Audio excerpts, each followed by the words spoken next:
నమస్తే, welcome to our channel. నేను సౌజన్య. Jaganmohan Reddy BJP నమ్ముకున్నాడు, కానీ బీజేపీ జగన్కి షాక్ ఇవ్వబోతోందా అంటే అవుననేటువంటి సమాధానమే వినిపిస్తోంది.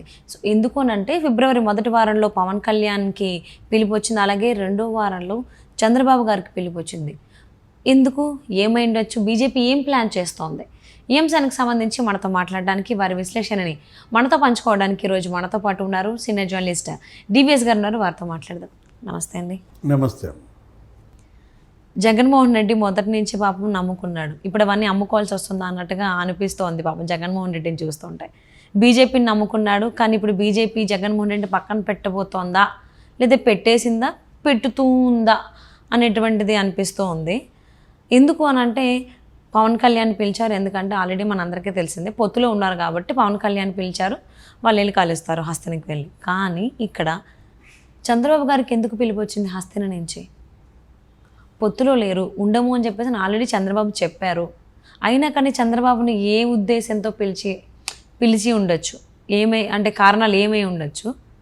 అంటే పొత్తులో లేరు, పొత్తులో ఉండమనేమి చెప్పలేదు, ఇంకా అఫీషియల్ అనౌన్స్మెంట్ ఏమీ రాలేదు. అంటే చంద్రబాబు గారు జైల్లో ఉన్నప్పుడు బీజేపీతో అయితే మేము కలిసి వెళ్ళము, సింగిల్గానే వెళ్తాము అనేటువంటి స్టేట్మెంట్స్, వ్యాఖ్యలు అయితే మనం విన్నాం కదా. రాలేదు. అంటే ఏంటంటే మనకి చంద్రబాబు అరెస్టు అదొక అంశం, ఇప్పుడు పొత్తుల అంశం.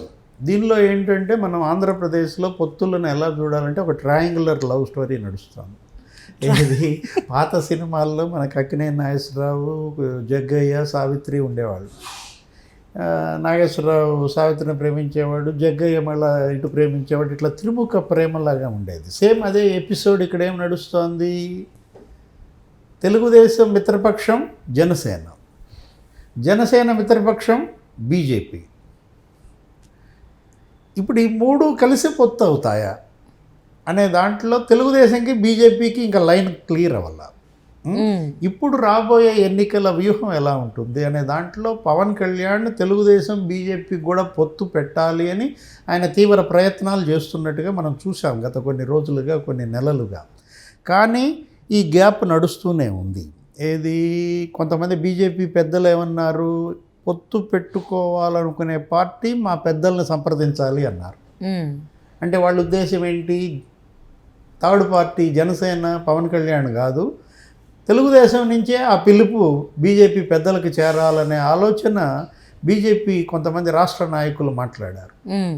తెలుగుదేశం నుంచి ఆ పిలుపు బీజేపీకి వెళుతుందా వెళ్ళదా అది కాదు, కానీ బీజేపీ నుంచి ఆ పిలుపు తెలుగుదేశంకి రావాలని వీళ్ళు కోరుకుంటారు. మధ్యలో పవన్ కళ్యాణ్ ఉన్నాడు. ఇలా నడుస్తోంది. అందుకే త్రిముఖ ప్రేమ ఇది అనుకున్నాం మనం, ట్రయాంగులర్ లవ్ స్టోరీ. ఇది ఒక కొలిక్కి ఇప్పుడు ఫిబ్రవరి మాసం వస్తుందన్నమాట. ఎందుకంటే ఇప్పుడు నువ్వు అన్నట్టు ఫస్ట్ వీక్లో పవన్ కళ్యాణ్ వెళ్తున్నాడు, సెకండ్ వీక్లో ఈయన కూడా ఢిల్లీ వెళ్ళే అవకాశం ఉంది చంద్రబాబు అంటున్నారు. మనకేమో ఎన్నికలు వస్తున్నాయి. ఏది ఏప్రిల్ 16 ఏదో వాళ్ళు పెట్టుకున్నారు, ఈ లోపు మీరు అన్ని కసరత్తు చేసేయండి అని సిఈసి కూడా చెప్పారు. ఫిబ్రవరిలో కూడా ఎలక్షన్కి సంబంధించి నోటిఫికేషన్ రావచ్చు అనేటువంటి వార్త కూడా ఇప్పుడు వినిపిస్తోంది. కాబట్టి ఫిబ్రవరి అనేది క్లారిటీ రావాలి. వీటన్నిటికీ కూడా నోటిఫికేషన్ ఫిబ్రవరి 20 వస్తుంది. కాబట్టి మరి ఈ లోపే ఈ పొత్తులన్నీ కొలికి రాకపోతే క్యాడర్ ఇప్పటికే చాలా ఎడముఖం పెడముఖంగా ఉన్నప్పుడు మళ్ళీ కలవటం కష్టం. తెలుగుదేశం జనసేన క్యాడర్ కలిసిపోయింది, తెలుగుదేశం జనసేన కాంక్రీట్ అయిపోయింది పొత్తులు, రాష్ట్ర స్థాయి నుంచి గ్రామ స్థాయి వరకు చక్కగా ఉంది. బీజేపీ మీదే వీళ్ళకి కొంత వైరుధ్యాలు ఉన్నాయి. ఎందుకంటే చంద్రబాబు అరెస్టు గురించి ఇందాక మాట్లాడాం మనం. తెలుగుదేశం అధినేత చంద్రబాబుని 53 రోజులు జైల్లో పెట్టినప్పుడు జగన్మోహన్ రెడ్డి ఆయన మరి కేంద్రం అనుమతి లేకుండా ఈయన పని చేశాడా? ఈయన మాజీ ముఖ్యమంత్రి, 14 ఏళ్ళు, అది కూడా ప్రోటోకాల్ ఫాలో అవ్వకుండా, లేని కేసు, జరగని అవినీతికి ఈయన్ని జైల్లో పెట్టారు అనేది ప్రజల్లోకి బలంగా వెళ్ళినప్పుడు నీకు 2 తెలుగు రాష్ట్రాల్లోనే కాదు దేశ విదేశాల్లో తెలుగు వాళ్ళంతా రోడ్ల మీదకి వచ్చి గందరగోళం చేశారు.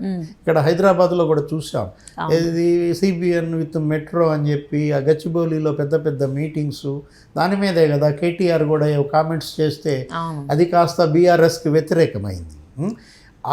ఆ తేడా బీజేపీ మీద ఉంది. తెలుగుదేశం బీజేపీ మధ్య కొంత గ్యాప్ నడుస్తోంది. కేంద్రంలో బీజేపీ ఉంది, కేంద్రంలో ఉన్న పార్టీ మద్దతు ఇక్కడ ప్రాంతీయ పార్టీలకు అవసరం. ఎందుకంటే గత ఎన్నికల్లో చూసాం ఎంత కట్టడి చేశారో. ఏది వీళ్ళని మరి ప్రజల్లోకి వెళ్ళనీయకుండా, వీళ్ళ పంపకాలు జరగనీయకుండా, వాళ్ళ పంపకాలు చేస్తూ వీళ్ళ ఏమో పట్టుకుంటూ వాళ్ళవి పట్టుకోకుండా, వీళ్ళపైనేమో విజిలెన్సు, ఈడీ, సిబిఐ దాడులు ఇలా జరుగుతూ ఉన్న దీంట్లో గత ఎన్నికల్లో ఏ విధంగా అయితే దర్యాప్తు సంస్థలు ప్రతిపక్షాల మీదే దాడులకు పరిమితమై ఎలా జరిగిందో చూసిన దాంట్లో బీజేపీ యొక్క సహకారం అవసరం అనేది ప్రాంతీయ పార్టీల్లోకి వచ్చేసింది. దాంట్లో తెలుగుదేశం పార్టీ ఏం చేస్తోంది, బీజేపీనేమి వద్దనుకోవటం లేదు. చంద్రబాబు అరెస్టు వెనుక బీజేపీ హస్తం ఉందా అని యువనేత లోకేష్ గారిని కూడా అడిగినప్పుడు ఆయన ఏమని సమాధానం చెప్పాడు, లేదని చెప్పారు. మేము అలా అనుకోవటం లేదు, బీజేపీ అండతోనే ఆయన అరెస్ట్ చేశాడనేది అది భావన కరెక్ట్ కాదన్నట్టుగా మాట్లాడాడు. అంటే బీజేపీ పట్లేమీ తెలుగుదేశంలో అపోహలు లేవు. ఒకవేళ ఈ మూడిటి పొత్తు గనక జరిగితే నీకేం జరుగుద్ది, 2014 ఎపిసోడ్ రిపీట్ అవుద్ది. 2014 మూడిటి పొత్తు. కాకపోతే జనసేన కంటెస్ట్ చేయలేదు, తెలుగుదేశం బీజేపీయే కంటెస్ట్ చేశాయి. మనం గెలిచారు కూడా, 4 ఎమ్మెల్యేలు గెలిచారు, 2 మంత్రి పదవి కూడా ఇచ్చారు. అక్కడ కేంద్రంలో మోడీ ప్రభుత్వంలో తెలుగుదేశం, ఇక్కడ రాష్ట్రంలో చంద్రబాబు ప్రభుత్వంలో బీజేపీ, ఇలా నడిచింది. మధ్యలో వీళ్ళు బయటకు వచ్చేసారు.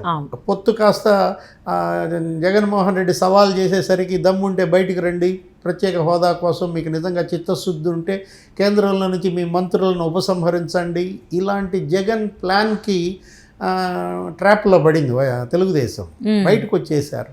ఆ తర్వాత నుంచి వీళ్ళ మధ్య ఎడం పెరిగింది బీజేపీకి తెలుగుదేశంకి. ఇప్పుడు మరి పొత్తు ఉంటుందా ఉండదా, కార్యకర్తల్లో నాయకుల్లోనేమో బీజేపీతో పొత్తు ఉండకూడదని. ఎందుకంటే ఇవాళ విభజన సమస్యలు పరిష్కారం కాలేదు. అవును, రాష్ట్ర విభజనకి జరిగిన నష్టంలో కాంగ్రెస్ ప్రధాన దోషిగా గతంలో చూస్తే ఇప్పుడు బీజేపీనే ప్రధాన దోషిగా చూస్తున్నారు. అదే అనుకుంటున్నా. ఎందుకనంటే ఇప్పుడు బీజేపీతో కనుక జనసేన టీడీపీ పొత్తు వారు 2 పార్టీలు బీజేపీతో కలిస్తే ఎవరికి లాభం ఎవరికి నష్టం అంటారు. సో ఎందుకంటే ఆంధ్ర ప్రజల్లో బీజేపీ మీద అస్సలు పాజిటివ్ కన్సర్న్, పాజిటివ్ ఒపీనియనే లేదు. ఎందుకంటే ఇచ్చే ఉద్దేశం ఉన్నప్పుడు తెలుగు రాష్ట్రాలకు సంబంధించి అంటే బడ్జెట్ కేటాయింపుల్లో కావచ్చు, ఏమన్నా పథకాలను కానీ ప్రాజెక్టులు కానీ ఇచ్చేటువంటి విషయంలో జగన్మోహన్ రెడ్డి అడిగినా అడగకపోయినా ఇవ్వాలి అని అనుకుంటే ఇవ్వచ్చు. బట్ ఎప్పుడు చిన్న చూపుగానే ఉంది. కొద్దో గొప్ప చంద్రబాబు గారి హయాంలోనే ప్రాజెక్టులు కానీ ఏదైనా వచ్చినాయి జరిగాయి. జగన్మోహన్ రెడ్డి విషయంలో ఆయన హయాంలో అసలు ఏమీ రాలేదు. సో అలా నెగిటివ్ ఒపీనియన్ ఉన్నటువంటి, అంటే ప్రజల నుంచే ఎన్నుకుంటారు కాబట్టి నెగిటివ్ ఒపీనియన్ ఉన్నది కాబట్టి బీజేపీ పైన ఒకవేళ పొత్తు కలిస్తే ఎవరికి నెగిటివ్ ఎవరికి పాజిటివ్ అని. అదే కదా ఇప్పుడు బీజేపీ మీద మీరు అన్నట్టు ప్రత్యేక హోదా ఇవ్వలేదు, ప్రత్యేక హోదా కాంగ్రెస్ ఇచ్చింది. ప్రత్యేక హోదా ఇవ్వకుండా బీజేపీలో మోడీ ప్రభుత్వం అడ్డుపడింది అనేది వాళ్ళ ప్రజల్లో బలంగా ఉంది. ఒకవైపు షర్మిల ప్రచారం చేస్తోంది, రాహుల్ గాంధీ మొదటి సంతకం ప్రత్యేక హోదా మీద పెడతాడు అని చెప్పి ఆమె కూడా అంటోంది. దీంట్లో మళ్ళీ ప్రత్యేక హోదా సెంటిమెంట్ రగిల్చే అవకాశం ఉంది. దాన్ని మళ్ళీ జగన్మోహన్ రెడ్డి క్యాచ్ చేసుకునే అవకాశం కూడా ఉంది. 3 పార్టీలు పొత్తు పెట్టుకుంటే మళ్ళీ జగన్ ఏం తీసుకుంటాడు, యాంటీ బీజేపీ తీసుకుంటాడు, తిడతాడు, ప్రత్యేక హోదా ఇవ్వకుండా మోసం చేశారంటాడు. మళ్ళీ ప్రత్యేక హోదా అనేది అజెండాగా మారుతుంది. ఈ పరిస్థితుల్లో బీజేపీతో పొత్తు కనుక ఉంటే తెలుగుదేశం జనసేనకు అదొక మైనస్గా మారే అవకాశం ఉంది. ఓకే, తెలుగుదేశం సింగిల్గా కంటెస్ట్ చేయమని నీకు మొత్తం 40% కోరుకుంటున్నారు. అవును, అసలు పొత్తులొద్దు ఏమొద్దు, మనకు చంద్రబాబుని అరెస్ట్ చేశారు, సానుభూతి వెల్లువెత్తుతోంది, మనం అన్ని సీట్లలో పోటీ చేయాలి, ఇది ఒక 40% వీళ్ళు డిమాండ్ చేస్తుంటే తెలుగుదేశం జనసేన పొత్తు జరిగింది. తెలుగుదేశం జనసేన పొత్తుంటే ఇంకా స్వీప్. తెలుగుదేశం ఒకటే కంటెస్ట్ చేస్తే 100 సీట్లలో గెలిచేది అనుకున్నది కాస్త ఇప్పుడు తెలుగుదేశం జనసేన కలవటం వల్ల 130-140 సీట్లలో గెలుస్తాం, ఇది మంచి పొత్తు అని చక్కగా ఉద్యమంలాగా నడుస్తుంది. 2 పార్టీలు జోరుగా వెళ్తున్నారు. ఈ పరిస్థితుల్లో బీజేపీ కనుక వచ్చి పడిందంటే అదొక గుదిబండ అయ్యే అవకాశం ఉంది, లగేజ్ అవుతుంది అన్నమాట. దాన్ని వీళ్ళు మొయ్యలేరు. ఎందుకని ప్రజలు దాన్ని విమర్శిస్తున్నారు. అవును. ప్రజలు దాన్ని దోషిగా చూస్తున్నప్పుడు బీజేపీ అనేది ఇవాళ తెలుగుదేశంకి జనసేనకి ఓవర్ బర్డెన్ అవుతుంది. అవును, ఒక కుంపటి తీసుకొచ్చి నెత్తి మీద పెట్టుకున్నట్టుగా అయిపోతుంది ఇన్ అంతే కేసు కదా. బీజేపీతో పొత్తు కలిస్తే. సో అనుష్క గనక కుంపటి నెత్తి మీద పెట్టుకుని బాహుబలి తిరిగింది చూసారు. అవును, సో అలా అయిపోతుంది ఇన్ కేసు టీడీపీ జనసేన కనుక బీజేపీతో కలిస్తే. సో కొద్ది రోజుల్లోనే వితిన్ 15 డేస్లోనే మనకి ఒక క్లారిటీ వస్తుంది ఈ పొత్తుకు సంబంధించి. బీజేపీతో జనసేన టీడీపీ కలవబోతోందా ఏంటి అనేది వేచి చూద్దామండి. హోప్స్ కలవకుండా ఉంటేనే మంచిది అనుకుందాం, అదే జరుగుతుందని ఆశిద్దాం. Thank you so much for spending your valuable time with us, DVS గారు. నమస్తే. నమస్తే.